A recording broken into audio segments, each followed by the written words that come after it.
Mes chers compatriotes, il y a des moments où dans la vie d'une jeune nation comme la nôtre, des choix s'imposent à chacune et à chacun d'entre nous et qui engagent notre présent et notre avenir commun.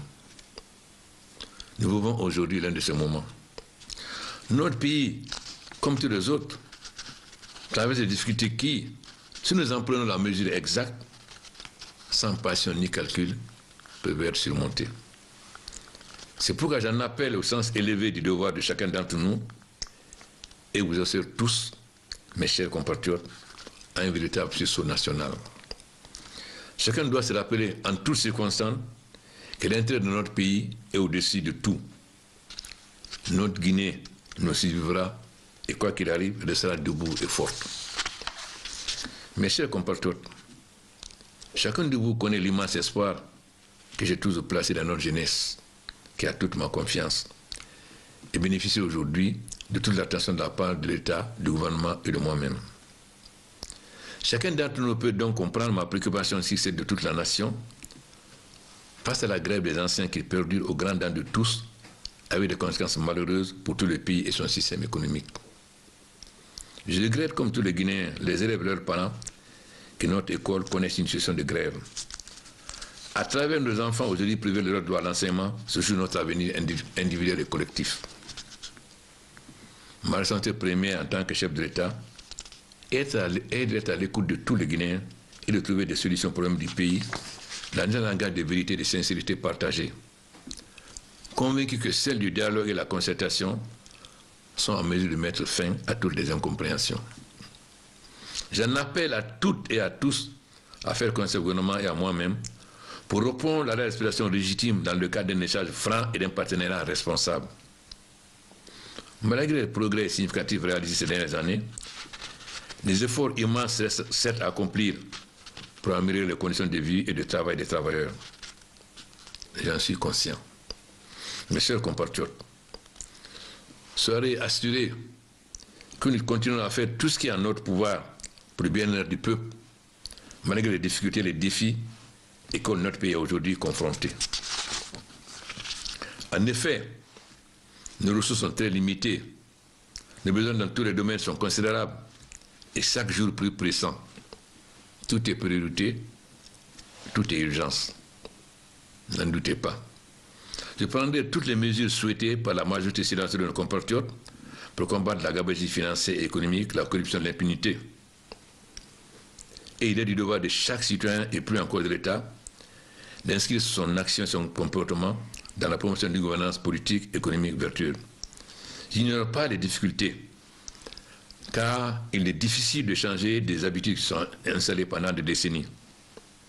Mes chers compatriotes, soyez assurés de toute ma détermination à assurer cette mission sacrée et patriotique dans l'intérêt supérieur de notre nation et de l'ensemble du peuple guinéen. Mes chers compatriotes, la force ne peut pas être un recours. La violence n'est pas une solution. Je regrette profondément toutes les victimes de toutes les violences survenues dans notre pays. Je dis bien toutes les victimes. Je m'incline devant la mémoire d'enfants innocents qui ont péri dans l'incendie criminel de Kalenko, dans la préfecture de Dinguiraye lors des élections locales. Aussi bien pour ces malheureuses victimes que pour d'autres que notre pays a très malheureusement enregistrées, je voudrais au nom du peuple de Guinée, de son gouvernement et en mon nom propre, réitérer nos sincères condoléances.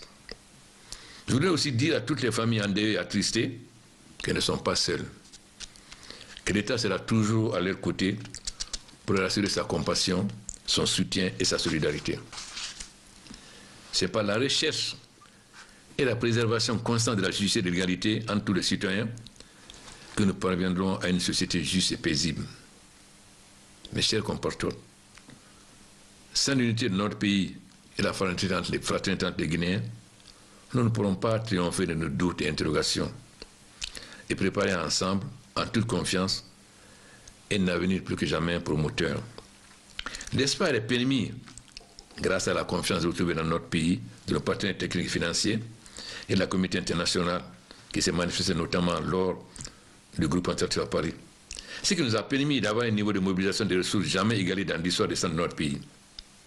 Bien sûr, ces ressources nous seront au fur et à mesure accessibles que si nous honorons nos engagements à l'égard de nos partenaires et de nous-mêmes, notamment en matière d'exécution budgétaire et du respect des équilibres macroéconomiques. C'est seulement à ces conditions, et seulement à ces conditions, que les perspectives prometteuses s'annoncent, aussi bien pour la prospérité économique du pays, pour celle de chaque citoyen, dont le bonheur est la finalité de notre action. Oui, notre pays est en marche vers le progrès à condition que notre stabilité politique et sociale ne soit pas menacée par des crises sociales à répétition et des conflits politiques permanents. Aussi, vous voulez solliciter de tous les différents partenaires sociaux, intersociaux, pour que nous consacrions toute notre énergie, tous nos talents, toutes nos compétences à éviter des crises devenues récurrentes et cycliques, ainsi qu'à créer de la richesse pour endiguer dans notre pays la pauvreté qui est le péril commun. Je m'emploierai personnellement à encourager un dialogue direct et franc avec toutes les forces vives de la nation pour parvenir à un large consensus sur les questions d'intérêt national. Ce dialogue, il a déjà commencé avec l'organisation socio-professionnelle et se poursuivra dans les jours à venir. Plus que jamais, la Guinée a besoin de l'union sacrée de la nation, de la solidarité entre tous ses enfants, afin de faire face aux défis de notre époque. Mes chers compatriotes, je crois en vous, en notre pays, à la nation guinéenne. Ensemble, j'en suis convaincu, nous gagnons le pari du développement, de la paix, de la prospérité pour tous et du bonheur pour chacun. Vive la République, vive l'unité nationale, vive la paix.